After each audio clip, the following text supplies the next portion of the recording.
നമ്മളിവിടെ പറമ്പിൽ വന്നാണ്. നല്ല മഴയായിരുന്നു. അപ്പൊ നമ്മുടെ പഞ്ചക്കളമൊക്കെ നിറഞ്ഞിട്ടുണ്ട് എന്നൊക്കെ അറിയാൻ വന്നതാണ്. അപ്പോഴാണ് നമ്മുടെ പറമ്പിന്റെ സൈഡിലായിട്ട് തോടുണ്ട്. ഞാൻ അതിന്റെ അവസ്ഥ ഇപ്പൊ നിങ്ങളെ കാണിച്ചു തരാം. കണ്ടോ നമുക്ക് അവിടുന്ന് ഇത് മേലിന്ന് വരുന്ന വെള്ളവാ. കണ്ടോ നമ്മുടെ കൊലയൊക്കെ വീട് വെള്ളത്തിൽ പോയി. നല്ല വെള്ളമായി. നമ്മുടെ പറമ്പിന്റെ അകത്തൂടെയൊക്കെ മഴ പെയ്ത് കഴിഞ്ഞപ്പോഴത്തേക്കിനും മേളിൽ നിന്നൊക്കെ വെള്ളം ഒഴിച്ച് വരാൻ തുടങ്ങി. നമ്മുടെ പറമ്പ് കുറച്ച് ഒത്തിരി താഴെയാണ്. പക്ഷെ എന്നാലും മേളിലെ റോട്ടിൽ നിന്ന് വരുന്ന വെള്ളം വരെ നമ്മുടെ പറമ്പിൽ നിന്ന് വെളിയിൽ വന്നു. ഇത് നമ്മുടെ പറമ്പിന്റെ ഏലക്കാട്. ഇപ്പൊ അതിൽ പറമ്പിന്റെ അകത്തൂടി വരുന്ന വെള്ളം ഞങ്ങൾ കാണിച്ചു തരാം. ഈ കാണുന്ന ഏലക്കാട് നമ്മുടെ അതിന്റെ അകത്തൂടി അവിടുന്ന് ഒഴുകി വരുന്ന വെള്ളം ഇത്.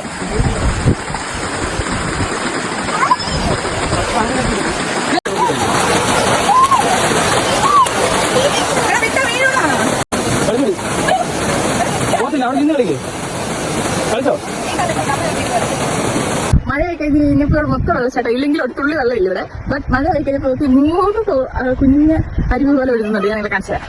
ഇതുണ്ടോ അവിടെ ഒരെണ്ണം, ഇതൊരെണ്ണം, അതിന്റെ തൊട്ടിപ്പുറത്ത് ഇവിടെ ഒരെണ്ണം, അതിന്റെ തൊട്ടിപ്പുറത്ത് ഇവിടെ ഒരെണ്ണം. ഇത് നമ്മുടെ പറമ്പിൽ കൂടി വരുന്നത്. ഇത് വേറൊരെണ്ണം, ഇത് വേറൊരെണ്ണം.